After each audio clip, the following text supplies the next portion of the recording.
But the Interstate Traveler isn't just a source of power. It's a versatile rail system that could support a wide mix of vehicles, private and public, carrying pedestrians, automobiles, and freight.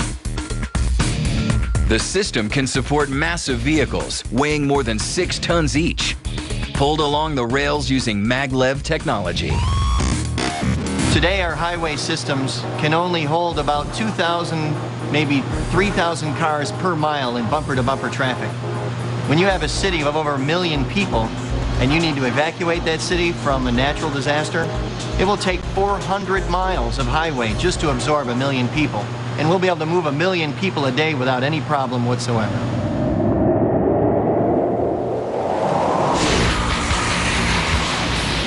Hydrogen and solar energy may fuel our future trains. But what if it turned out that the most powerful alternative fuel of all might be the one right beneath our feet? The gravity train is fantastic. It's stupendous. It could solve all our transportation problems. That's right, the gravity train. It's an idea that's been around for centuries. And if it can be achieved, someday you'll be able to travel to any place on Earth in just 42 minutes.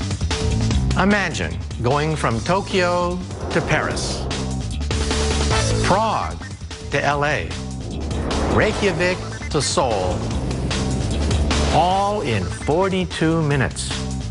No supersonic engines, no turbojets. All you need, gravity. It sounds crazy, but in theory anyway, it could happen. Hey, on paper, it seems to work. Believe it or not, if you want to go to China and you could somehow drill a hole through the center of the Earth, it would only take 42 minutes and 12 seconds for a one-way trip to China. This is sure faster than a slow boat to China.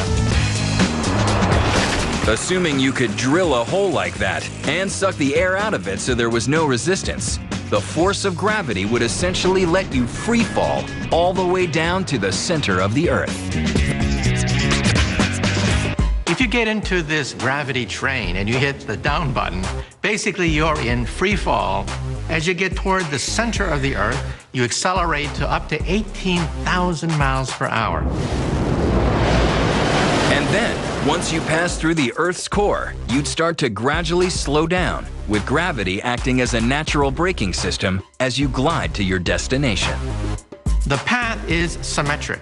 As you accelerate, going to the center of the Earth, then you decelerate on the other side of the Earth. Total travel time, 42 minutes and 12 seconds. Sounds pretty good, right? So why aren't we building one?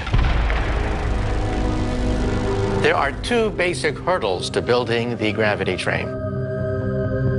First is you have to build a frictionless tube and you have to evacuate all the air. You don't want to ride on a cushion of air because then you can only go about 120 miles per hour and you want to go up to 18,000 miles per hour. But the second problem is perhaps the greatest, and that is as you drill toward the center of the Earth, it gets enormously hot. In fact, at the center of the Earth, it's about 10,000 degrees Fahrenheit. So you would have to have enormous construction materials to keep the elevator tube from melting, from being crushed by the enormous pressures down there. This is an engineering problem that we have simply not been able to solve. So you might not be crossing the planet by gravity train anytime soon. But it turns out you wouldn't have to go through the center of the world to enjoy the benefits of gravity. Perhaps in the future, if we drill at an angle, at a very shallow angle, rather than to the core of the Earth, then perhaps we won't encounter such enormous pressures and temperatures, and then we might be able to evacuate this tube to create a frictionless gravity elevator, a gravity train, that'll take you anywhere on one side of the Earth in 42 minutes. A shallower angle would mean you'd get less direct tug from gravity. But then again, your total travel distance would be less. The physics are such that no matter what angle you took, your travel time would be exactly the same. The longer the track, the faster you move, and the 2 effects just balance each other out exactly, And that's why it only takes 42 minutes, 12 seconds to go anywhere on the surface of the Earth. This could revolutionize travel on the Earth.